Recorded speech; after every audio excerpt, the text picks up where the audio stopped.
मेरे प्यारे बच्चों नमस्कार। आज हम आपसे एक बहुत ही महत्वपूर्ण संदर्भ में बातें करेंगे। इसके अंतर्गत सर्वप्रथम हम आपसे अपने उद्देश्य के बारे में बातें करेंगे। उसके बाद एक ऐसे कॉन्सेप्ट से आपका परिचय कराएंगे जो एक कॉन्सेप्ट आप में पूरी अर्थमैटिक की समझ विकसित कर देगा। समझ का स्तर यह होगा कि 70% एसएससी सीजीएल स्तर के क्वेश्चन आप मौखिक करने में सक्षम हो जाएंगे। आप जैसे दो सामान्य व्यक्ति एक दूसरे की बातें समझते हैं आसानी से, वैसे ही आप अर्थमैटिक को समझ सकोगे। तो उस पर बात करेंगे। उसके बाद हम आपसे बात करेंगे कि आप मेरे साथ मैथ्स कैसे पढ़ें, उसका प्रोसेस क्या होगा सीखने का। इसलिए क्योंकि हर चीज सीखने के लिए एक प्रोसेस होता है और उससे ही हम बेहतर कर सकते हैं, तो उस पर चर्चा करेंगे। तो सबसे पहले हम आपसे बात करते हैं कि मेरा उद्देश्य क्या है। मेरे हिसाब से प्रत्येक व्यक्ति जो एक सही दिशा में आगे बढ़ रहा है,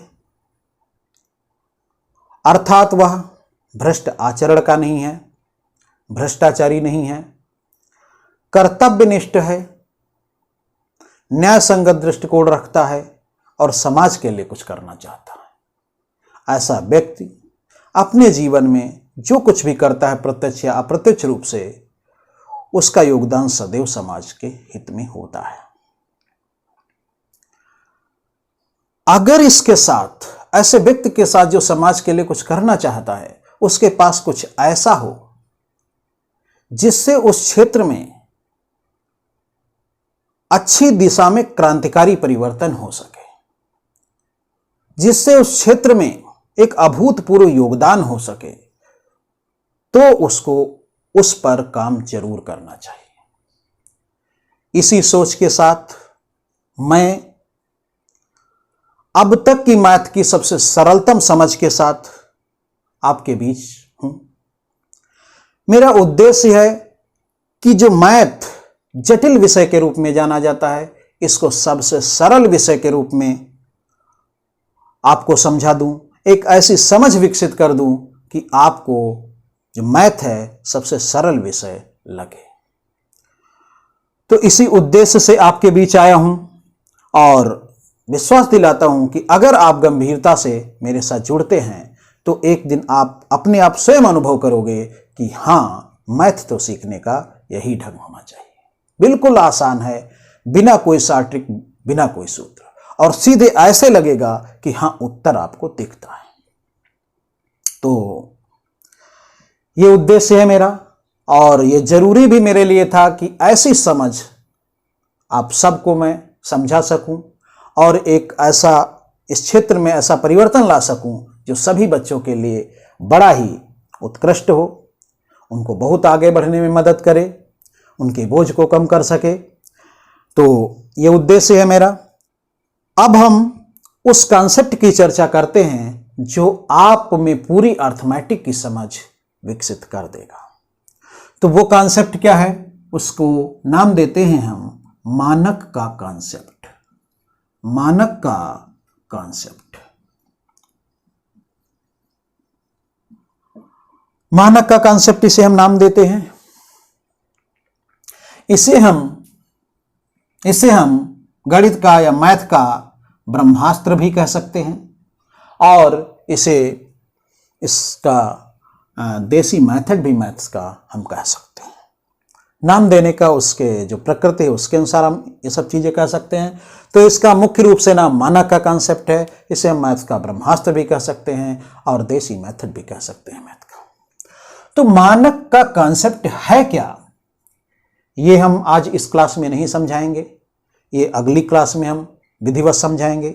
आज हम सिर्फ आपका मानक के कॉन्सेप्ट से थोड़ा सा परिचय करवाएंगे और आपको समझाने का प्रयास करेंगे कि पूरी मैथ को देखने का नजरिया या पूरी अर्थमैटिक को देखने का नजरिया एक है। मानक का मतलब होता है कोई पैमाना, एक हिसाब, एक पैमाना। ये मानक का मतलब है। अभी हम आपको इसको समझा देंगे आगे। तो मानक का कॉन्सेप्ट एक ऐसा कॉन्सेप्ट है जो अब तक का सबसे श्रेष्ठ कॉन्सेप्ट है। तो देखिए समझिए होता क्या मानक का कॉन्सेप्ट।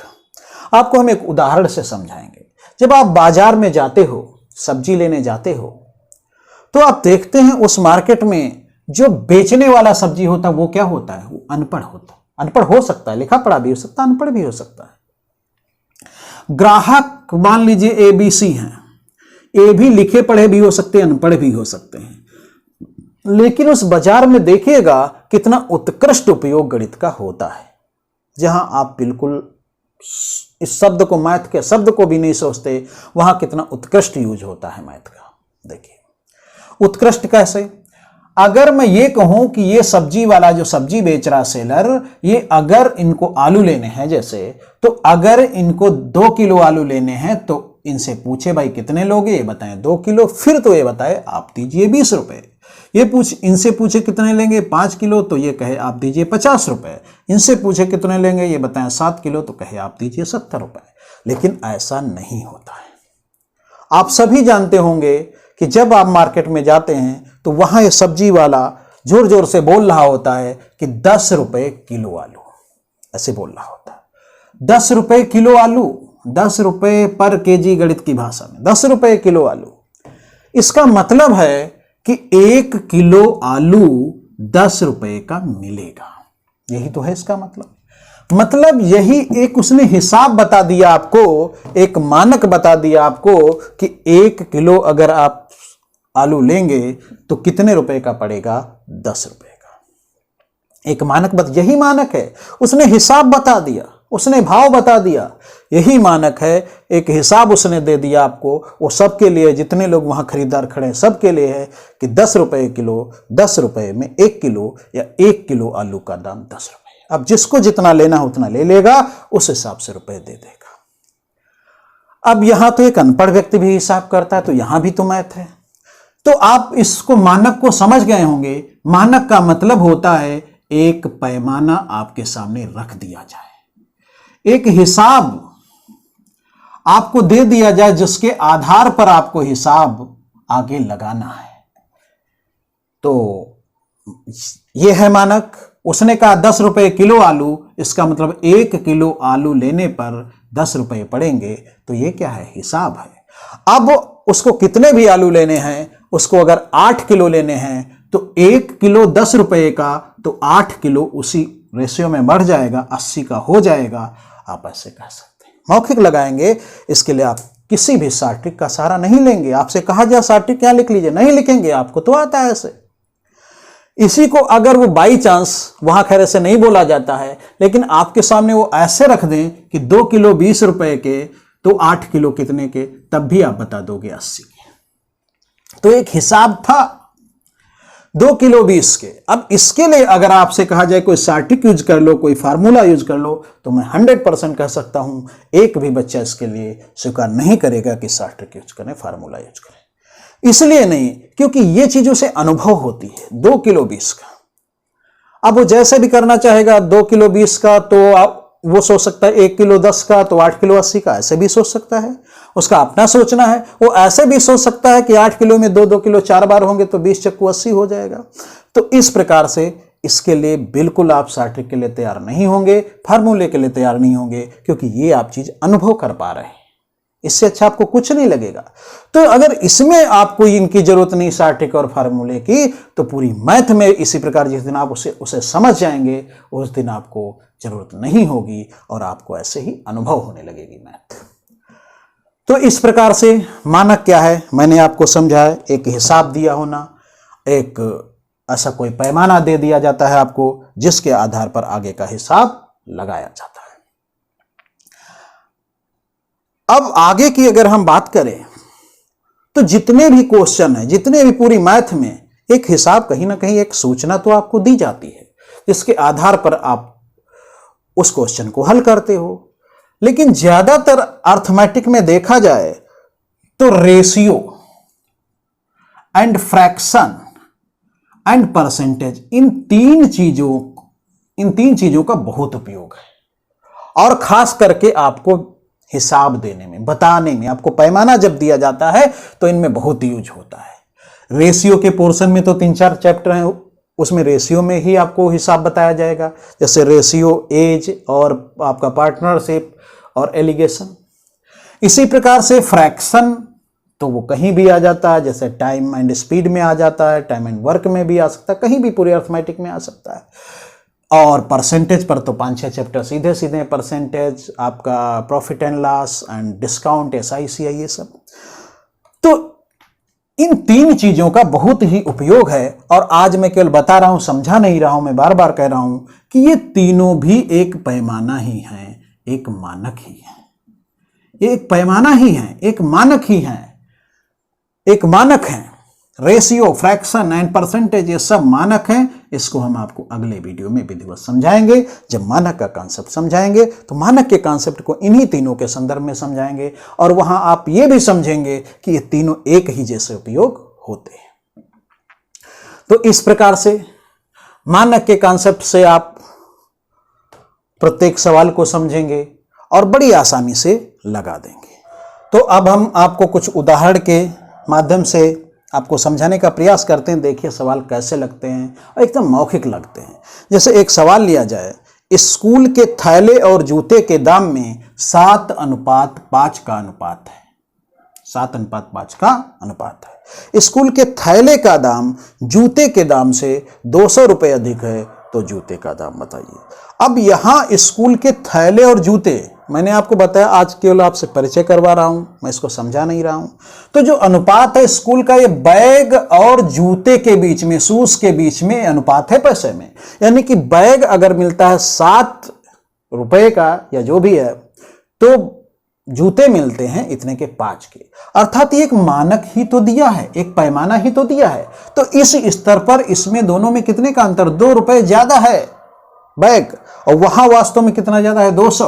तो इसको आप क्या करते हो, ये मानक एक दिया है, इससे आपको फिर ये लिंक मिल जाता है। कितने गुने का मामला, 100 गुने का मामला है, तो आप समझ जाते हो कि ये 700 है और ये कितना है, ये आपका 500। मौखिक लग जाता है, किसी प्रकार की कहीं कोई जरूरत नहीं होती है, और आपको अनुभव होता है कि वो 7 है, वो 5 है, यहां तो दोनों का अंतर 2 है, वहां अंतर 200 है, यानी कि आपका 100 गुने का मामला है, तो ये 700 होगा या 200 होगा। इसी प्रकार से 1-2 सवाल और लेते हैं। एक इलेक्शन में 2 उम्मीदवार थे, एक को 40% मत मिले। अब यहां देखिए प्रतिशत के रूप में आपको मानक दिया है, प्रतिशत के रूप में पैमाना दिया। उसने इसी में सब कह डाला कि उनमें एक उम्मीदवार को 40% मत मिले, वह एक अन्य उम्मीदवार से इतने मतों से हार गया। तो अब उसने जो बताया है 40% मत मिले, इसी में उसने पूरा आपको मानक दे दिया, पूरा पैमाना दे दिया। उसके कहने का मतलब 100 वोट अगर टोटल हैं, तो उसमें से उसको मिले 40, तो दूसरे को मिले 60, तो जीत हार हुई कितने से, 20 से। और वास्तव में कितने से जीत हार हुई, 298 से। हम इसको आपको आगे समझाएंगे। तो इसमें अगर आपको गुने का नहीं दिखता है, तो इसका एक आगे और बताएंगे कि 20 यूनिट का मतलब 298 है, तो आपको 10 यूनिट का मतलब दिखता है कितना होगा, 149 होगा। भाई 200 का आधा 100, 98 का आधा 49। हर जगह आपको दिमाग लगाना है।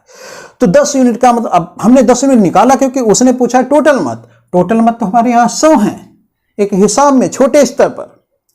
तो इस 100 का मतलब हमको निकालना, तो 10 का मतलब अगर 149 है, तो आपका 100 का मतलब क्या होगा, 1490। वो नए बच्चे जो अभी सीख रहे हैं मैथ, बिल्कुल वो इसको समझने का प्रयास न करें, बस सिर्फ ये देखें कि हाँ कितनी आसानी से सवाल लगते हैं। कुछ नहीं करना, कोई कैलकुलेशन नहीं है, ये तो आपको समझाने के लिए लिख रहे हैं, नहीं तो कुछ नहीं करना। वहां देखा उसको 40 मिले, उसको 60 मिले, 20 का अंतर, वहां देखा 298, तो आप क्या कहोगे, 20 का मतलब 298, 10 का मतलब 149, तो 100 का मतलब 1490, हो गया सवाल। तो इस प्रकार से आपकी पूरी मैथ लगती है। इसी प्रकार से आगे हम और बातें करें, तो जैसे एक धनराशि चक्रवृद्धि ब्याज पर समय 3 वर्षों में कितने 3 गुनी हो जाती है, तो वह अपनी मूल राशि की 9 गुनी कितने वर्षों में हो जाएगी। जिसमें पहला सेंटेंस है कि चक्रवृद्धि ब्याज पर 3 वर्षों में 3 गुनी हो जाती है। बस यही उसने मानक आपको दे दिया कि 3 वर्षों में 3 गुनी हो जाएगी। तो मूल राशि 9 गुनी कितने वर्षों में हो जाएगी। चक्रवृद्धि ब्याज जब आपको चैप्टर पढ़ाएंगे तो चक्रवृद्धि ब्याज का सबसे मूल बात एक ही है कि समान समय में समान गुना होता है। जैसे साधारण ब्याज में समान समय में समान ब्याज होता है, इसमें समान समय में समान गुना धन हो जाता है। तो इस बात को अगर देखें तो उसने क्या कहा, एक धनराशि समय 3 वर्षों में 3 गुनी। हमने माना कि एक धन था तो वो भाई 3 वर्षों में कितनी हो जाएगी, 3 वर्षों में 3 गुनी ये हो गई। अब ये नियम तो आगे भी लागू रहेगा। उसने कहा 9 गुनी कितने वर्षों में हो जाएगी, तो हमने माना 1 था रुपया, उसको जब रखा 3 वर्ष तो 3 हो गया। अब इसको अगर और 3 वर्ष रख दे तो इसका 3 गुना 3 3 9, यानी कि मूल का 9 गुना तो हो गया। कितने वर्ष लगे, 6 वर्ष लगे। सवाल आपका हो गया। तो इस प्रकार से बहुत सारे सवाल आप एकदम आसानी से लगा सकते हैं। एक सवाल टाइम आपको हर जगह एक समझ विकसित करनी है। 70% क्वेश्चन में मानक का कॉन्सेप्ट लगेगा और जो 30% बचेगा आपकी समझ इस हिसाब से विकसित हो चुकी होगी कि आप वैसे ही उन चीजों को भी सोच लेंगे। जैसे इस सवाल में एक पुलिसकर्मी एक चोर का पीछा करता है, उसके बीच की दूरी है 200 मीटर। 200 मीटर ये चोर है, ये कांस्टेबल पुलिस है। अब जब ये भागना शुरू करते हैं तो इसकी दौड़ने की गति है जो इसकी 10 किलोमीटर प्रति घंटा है और इसकी 11 किलोमीटर प्रति घंटा है। ऐसा 6 मिनट बाद उन दोनों के बीच की दूरी कितनी रह जाएगी, आप बात को सोचो। 6 मिनट बाद पूछा कितनी, शुरुआत में जब उस स्थिति को बताया है तो उनके बीच की दूरी 200 मीटर है और इसकी स्पीड 11 किलोमीटर पर आवर, इसकी स्पीड 10 किलोमीटर पर आवर। अब इसमें क्या किसी सूत्र की जरूरत नहीं, एक सामान्य समझ की जरूरत है।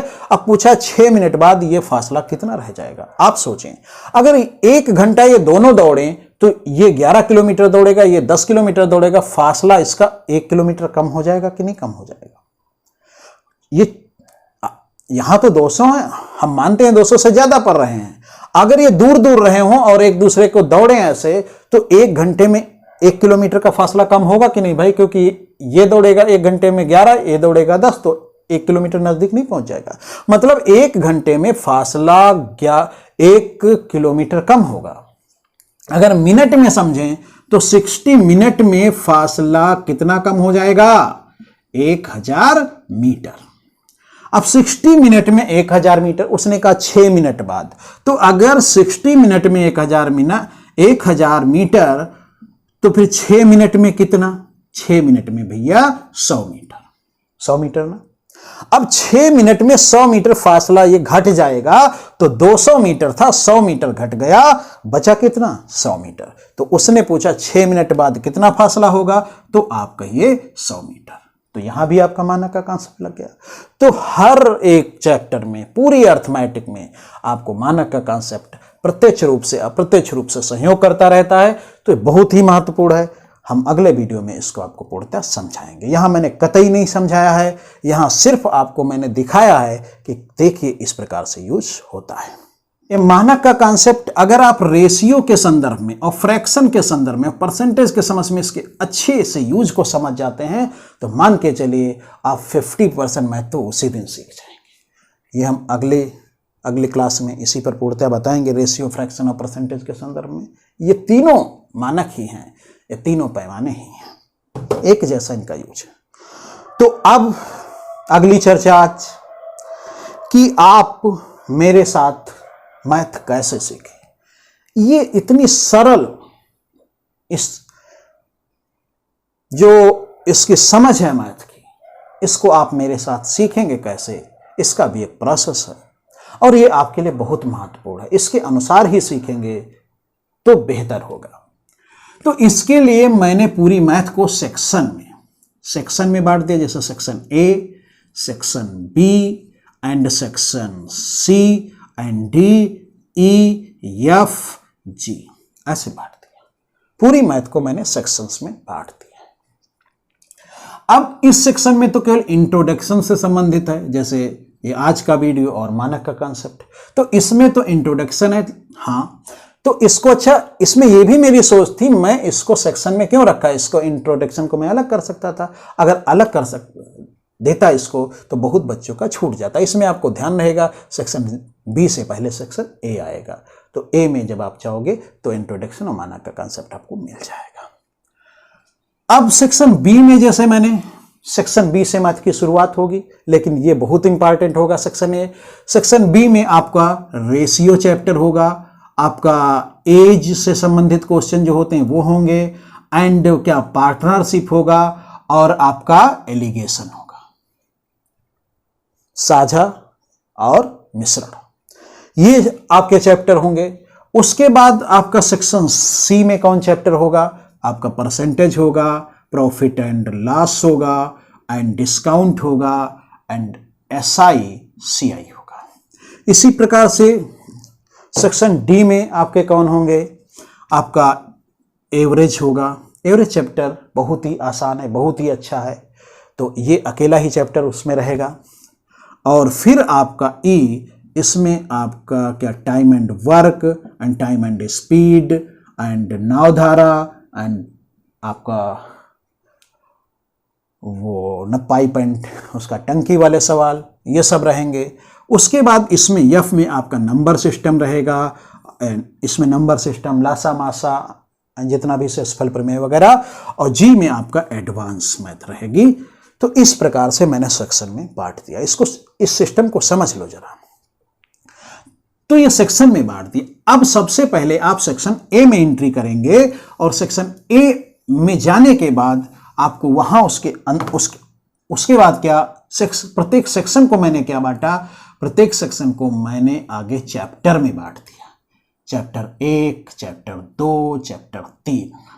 तो इंट्रोडक्शन में तो कोई चैप्टर है नहीं, तो इंट्रोडक्शन में तो 1, 2, 3 एक ही चैप्टर समझ लीजिए, तो इसको चैप्टर में बांट दिया। जैसे सेक्शन बी की बात करें, तो सेक्शन बी को मैंने चैप्टर में, आगे जाके चैप्टर में बांट दिया।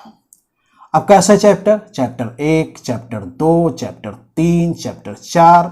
इसमें क्या रहेगा, इसमें रेशियो रहेगा, इसमें एज वाले सवाल रहेंगे, और इसमें आपका पार्टनरशिप रहेगा, इसमें आपका एलिगेशन मिश्रण रहेगा।